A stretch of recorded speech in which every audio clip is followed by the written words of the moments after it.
Hey guys, what's up? It's Mark here from Shed Games, and I'm trying something new tonight with this video. I want to do a video standing up because it'll give me better access to the stuff, and with the setup I have, I think it'll make for a better video all around.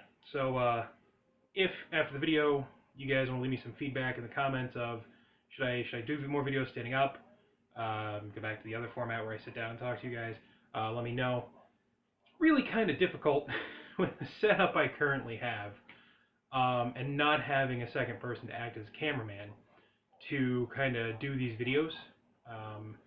Not so much in the fact that, like, I'm juggling a camera or anything, because I have a tripod and I have my Kindle set up on it, but I have no visual on where I'm at right now in the camera frame. So I won't know that until I go back into the video. So yeah. I'm hoping maybe towards spring, summertime, I'll have videos that I'll be able to make, and I might have some people making videos with me, hopefully, so it'll kind of get rid of some of this problem. But this is going to be kind of a not so much a what's in the box, but I want to talk about my first impressions of Spartan Games, Dystopian Wars, Russian Coalition Bombardment Group. And now, if you guys are aware,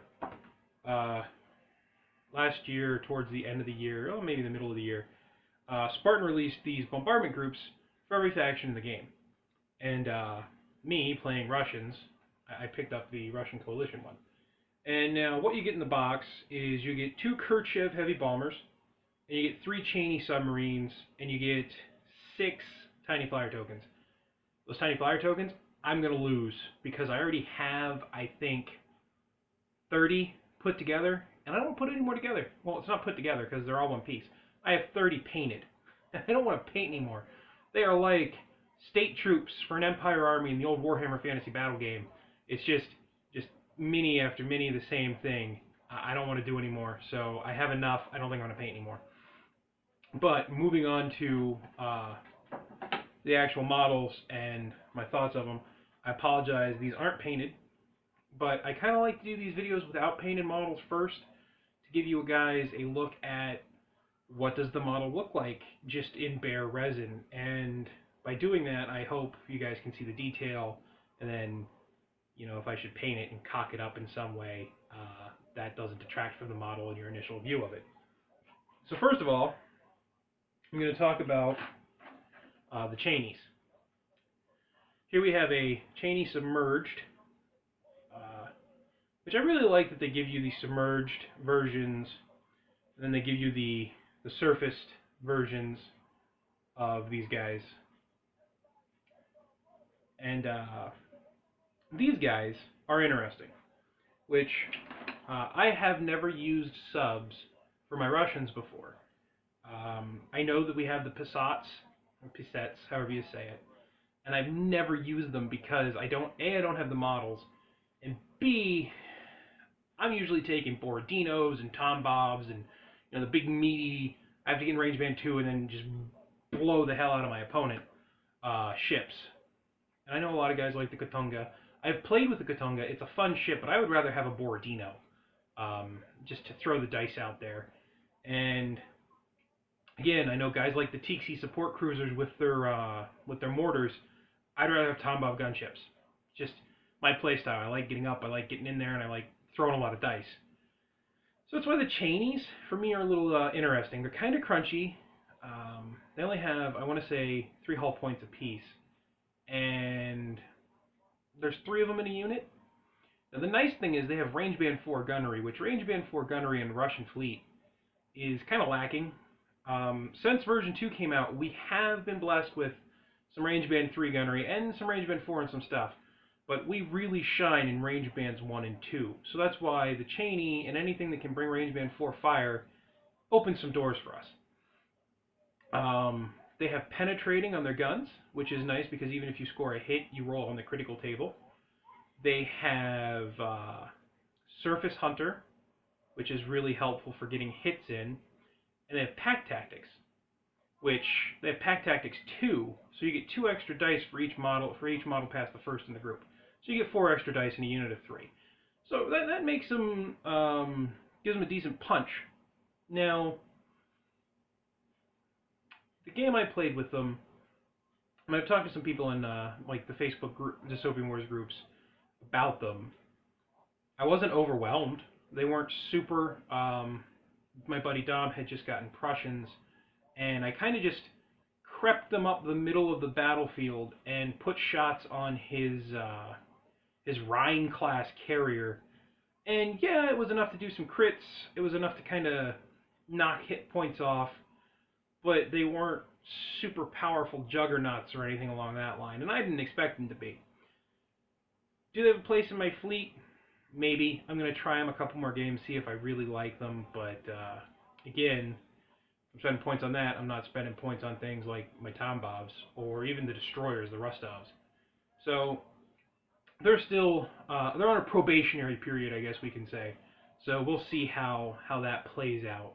Now, the meat and potatoes of the bombardment group, and these guys, this is the body of the Khrushchev heavy bomber. It has a bit in common with the Mishkin. And you're probably wondering, oh, Merc, why don't your models have the wings on them? Good question. And it's because I'm a dummy. When I put them together, and maybe this will keep any you Russian Coalition players out there who haven't bought this yet from doing the same mistake. This is the wing. Okay? Now, I'm used to airplanes where the wing is, this is the front of the wing, and this is generally the back of the wing. That and these look like gun pods to me. I don't know. These look like little gun pods. Not the case, folks. I looked at the box art after the battle we had, and I saw that I put them on backwards, and I thought to myself, well, shit.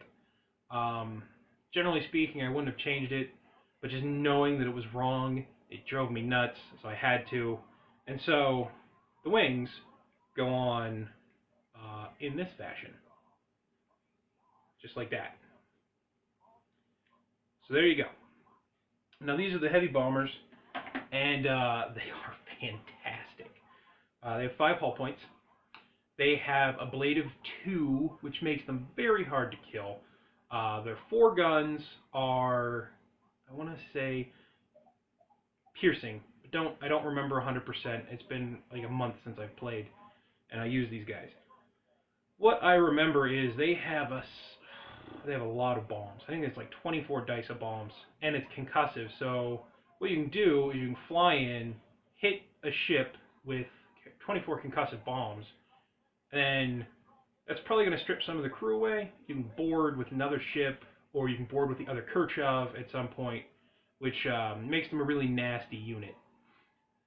And their durability is, for me, the best thing, because like, I had 2 in the game we tried, and man, they just lasted forever. The one got taken down by a lucky crit towards the end because it had like 3 hull points left, and the crit really, it was just lucky. It was enough to take the last 3 points off. I think it was either a teleport or a mag explosion, and take it down. And that was just sheer luck. The other one only had like 2 points off of it, was going strong, had just dropped bombs on a Prussian carrier, was coming around to hit the Prussian battleship. So they're durable. They are flying cruisers for the Russians, and you know, Russians, our cruisers are strong, so a flying cruiser, boom, strong too. The one thing I will say, and I've noticed this with kind of all of the bombardment groups, is, man, after you drop your first load of bombs, being able to get back into position is really hard, because they have minimum turn, minimum move. So like these guys, it's minimum move, I think a 3 or 4 maybe. You have to move up, and then you can turn, and then you have to go so many inches and turn again. So it really limits you in the ability to turn back around to hit a target a second time. So you kind of have to know what you're doing with them right from the get-go. Overall, really liked the heavy bombers, and I will be finding a way to get them into my fleet most games I play. And them with the Mishkins, gonna be fantastic. Just a lot of bombs dropping, knocking out enemy ships. Because bombs ignore shields, they combine instead of link, So it's just good stuff all around. So I would say if you're a Russian Coalition Dystopian Wars player and you've been thinking about getting the bombardment group and you aren't sure, man, I would say give it a shot, because even if the subs in the long run prove to be underwhelming, the heavy bombers are worth it. They are fun and they are effective. So there you have it, guys. That's my first Dystopian Wars video for 2016, talking about the Russian Coalition Bombardment Group. Hope you guys liked the video. If you did, give me a thumbs up, subscribe, leave a comment. I always like talking to you guys, so if you leave a comment, I'll try to answer back. If you have rules questions, I will look up the stats for these, and if you want to talk about it, we can talk about it in the comments. But aside from that, guys, until next time, keep rolling the dice, and we'll see you here at Poolshed Games. Bye.